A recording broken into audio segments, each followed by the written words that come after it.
Want a recipe for success? Step 1, visit ocdfamilypodcast.com/courses. Step 2, click on my link to browse OCD Training School's amazing course catalog. Step 3, enroll. And step 4, enjoy learning. With no added cost to you, you can support the OCD family community while grabbing some continuing education or learning how to bridge yourself to self-help strategies for OCD. Again, that's ocdfamilypodcast.com/courses. And use my special link to sign up today. Hi, fam! Welcome back to our second episode of 5 Catching Us Up at the Water Cooler, the summer series that's all about short-form content. Today, we are targeting an important topic regarding justice-based exposure and response prevention, or ERP. And since Pride Month is wrapping up, we're going to apply this lens to the queer community, who can and does suffer from harm when exposures are not thoughtfully crafted to target core fears in value-driven ways. But for starters, let me just remind you, fam, this isn't therapy, so take what you hear, reflect, and please chat with your trusted providers about how justice-based ERP could benefit you. So I'm going to explore 3 core fears, those deeper emotional threats that fuel OCD beneath the surface of obsessions. But just as an FYI, whether you're queer or an ally like me, or maybe you struggle with different intersections, these tips can still benefit you. And the why is because these themes or fears say nothing about who you are as a person, and they say everything about OCD. So let's start off with our first example. We're going to target the subtype or theme of sexual orientation OCD, otherwise known as SO-OCD. First things first, what is SO-OCD? Well, just like any other type of OCD, it's when a person experiences persistent, unwanted thoughts or doubts about one's sexual orientation, resulting in significant distress, compulsive behaviors, and/or avoidance. Examples might include thoughts like, what if I'm not actually gay? Or what if I'm actually straight? So you may be wondering, who can get SO-OCD?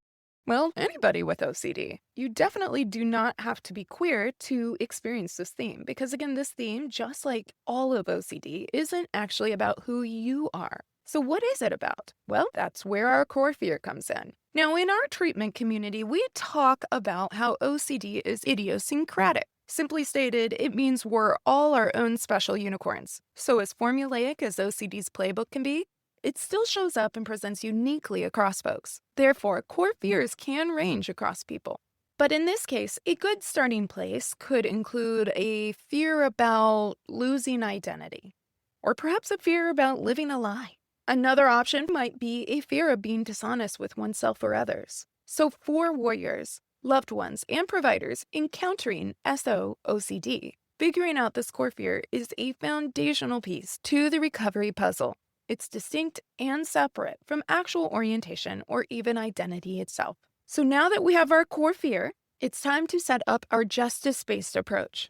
Justice-based ERP originally landed on my radar from a powerful call to action penned by Dr. Caitlin Pinciotti et al. To address recommendations for more equitable treatment and an elimination of harmful wording or exposures that contribute to microaggressions and minority stress. That means not using people as props, incorporating value-driven exposures, embracing uncertainty, and, ding ding ding, targeting those core fears. And if you want to learn more about the research and growing understanding for justice-based ERP, you can jump over to this episode's blog at ocdfamilypodcast.com to learn more about that call to action, online resources, and training opportunities.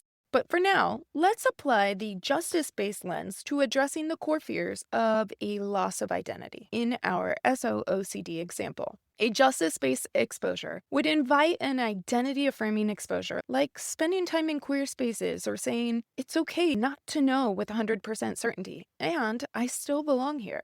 Now, if you're newer to ERP at large, or you've been around the block a time or two with your own exposure hierarchy, this might sound hard, and there's no two ways around it. It is hard. And while this chat isn't targeting the magic of specifically why ERP helps, I am going to add some links and resources on this episode's blog because it's important to understand the why behind this evidence-based practice. Okay, so for the interest of application, let's practice 2 more examples, shall we? Let's try a relationship OCD example this time, mix it up a bit. And though we're going to chat about a queer couple in this circumstance, again, the problem isn't about being queer or not, the problem is OCD. So any relationship, romantic, partner, religious, parent, all these different relationships can be impacted by relationship OCD. But for the case of this example, let's say the doubt is, what if I don't really love my partner? Okay, so the first step is we're going to identify that core fear. One example might center around what if I'm incapable of love? But often I'm going to say the core fear I find in relationship OCD has a nucleus of perfectionism. That idea of what if there's a better match out there? What if I could be happier, more attracted to my partner? Or the kingpin, relational FOMO. What am I missing out on if I stay in this relationship? The question is no joke when it comes to OCD, and it's different than regular relationship anxieties experienced in, say, dating. So if that's the core fear, we have our relational FOMO. How can we address it from a justice-based approach? First off, we want to make sure we're honoring the impact of cultural invalidation when applicable. This is separate from OCD, but often an important piece of psychoeducation when encountering a host of different minority stressors. So, an exposure in this case might involve, say, writing about their love story without editing any doubts, and pairing that with reading about queer joy. Because again, the goal is targeting uncertainty and embracing those doubts, and substantiating that right to love openly. Okay, fam, up for one more? Don't threaten me with a good time. Let's keep learning together. The third example is going to address another flavor of OCD, moral scrupulosity and queer identity. So for this case, we're going to consider a non-binary person with the following intrusive fear. What if I'm not really queer enough and somehow I'm adding harm to the broader community? Okay, so for starters, and hopefully we sound like a broken record by now, this isn't about the person's actual identity, and it's not about the intersection. It's about OCD. So what is the core fear then? Well, two ideas that immediately spring up in my mind anchor around imposter syndrome or a fear of causing harm. If we're afraid maybe we're a fraud that might be causing harm to anyone, let alone a group or a community of people we care about deeply, people we love, then that's what we want to target with our justice-based approach. So this might look like practicing a value-driven exposure, like not avoiding your friends or your loved one, while resisting the compulsion to self-monitor or over-apologize, and sit with our discomfort while engaging in value-driven activities. A real practical example of this might look like sharing an affirming post on social media without any caveats, explanations, disclaimers, or sharing your value-affirming pronouns, even when OCD is challenging it. So often, anxiety and distress are seen as the enemy.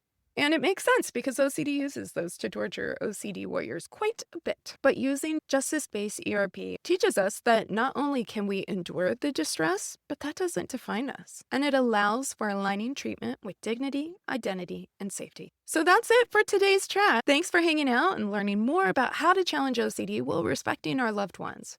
Mental health should always honor identity, not erase it or use it as a prop. If you're a provider trying to learn ways to improve your justice-based approach, I'll also note that OCD Training School has a really affordable, on-demand, CE-eligible course by Dr. Caitlin Pinciotti that can help. And if you're so inclined, you can even jump over to ocdfamilypodcast.com/courses and use my special link to support the family at no extra cost to you. But above all, I'll end with noting that OCD has already done enough to erode people's trust within themselves. But when we can amplify these conversations that center around evidence-based care and lived experience, there's more safety and there's more hope.